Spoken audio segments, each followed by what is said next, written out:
It was an absolute blessing to be a part of this madness, and I think it's every artist's dream to work with. These are some of the most versatile actors in our country, and yeah, I mean, I've dreamt of this my whole life, but now that it's all really happening, I keep sitting with my parents and I'm like, please pinch me because it's बहुत कुछ हो रहा है. Hey everyone, welcome back.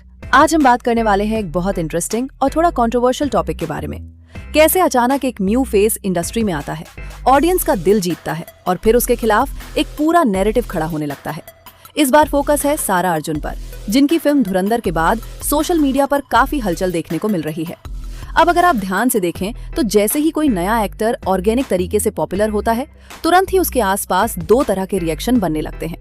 एक तरफ वो लोग होते हैं जो जेन्युइनली उस टैलेंट को अप्रिशिएट करते हैं, और दूसरी तरफ धीरे धीरे एक ऐसा नैरेटिव बनने लगता है जो उस सक्सेस को डाइल्यूट करने की कोशिश करता है.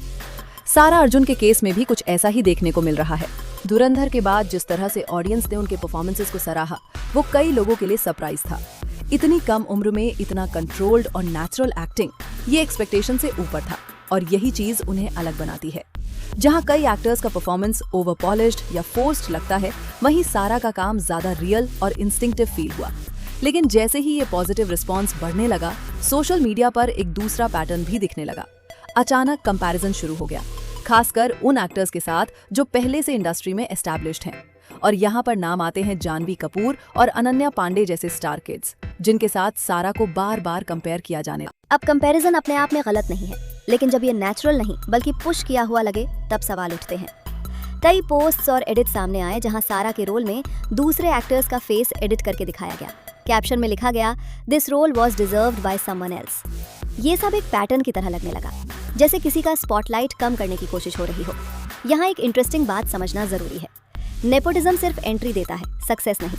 इंडस्ट्री में आना आसान हो सकता है अगर आपके पास बैकग्राउंड है, लेकिन ऑडियंस को इम्प्रेस करना हर किसी के बस की बात नहीं होती. और शायद यही वजह है कि जब कोई बिना ओवर हाइप के अच्छा काम करता है तो वो ज्यादा नोटिस होता है. अब बात करते हैं उस कास्टिंग कंट्रोवर्सी की जिसने इस पूरे टॉपिक को और बड़ा बना दिया. रिपोर्ट्स के मुताबिक सारा अर्जुन को लेजेंडरी एक्ट्रेस मधुबाला के बायोपिक के लिए कंसिडर किया जा रहा है, और यहीं से असली गेम शुरू होता है. क्योंकि बॉलीवुड का एक पैटर्न रहा है, ऐसे आइकॉनिक रोल्स अक्सर बड़े स्टार किड्स को मिलते हैं.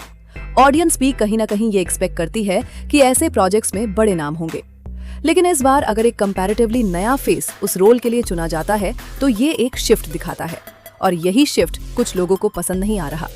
रिपोर्ट्स ये भी कहती हैं कि इस रोल के लिए कई और एक्ट्रेसेस ने ट्राई किया था, लेकिन उन्हें सिलेक्ट नहीं किया गया. अब ये बात सही है या नहीं, ये तो ऑफिशियल कंफर्मेशन से ही पता चलेगा. लेकिन इतना जरूर है कि इस खबर के बाद से बैकलैश बढ़ गया है.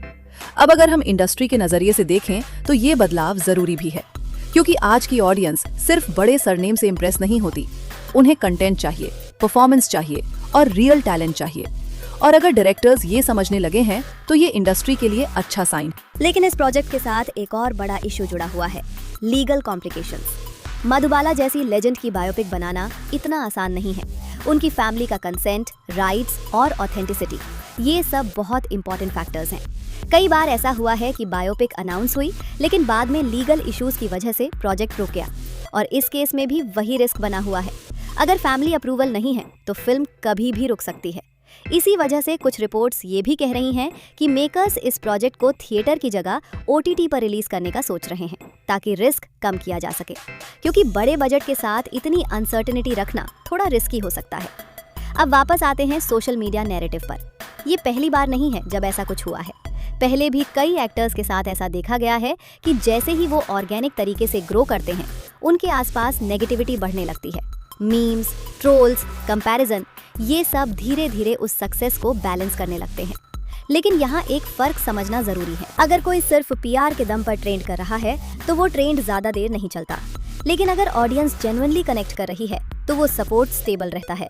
और फिलहाल जो रिस्पॉन्स सारा अर्जुन को मिल रहा है वो यही दिखाता है कि ऑडियंस उनके काम को नोटिस कर रही है. अब ये देखना इंटरेस्टिंग होगा कि आगे क्या होता है.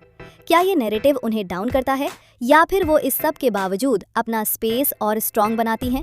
क्योंकि end of the day industry में वही टिकता है जो ऑडियंस को कन्विंस कर पाए. तो आपका क्या ओपिनियन है इस पूरे सिचुएशन पर?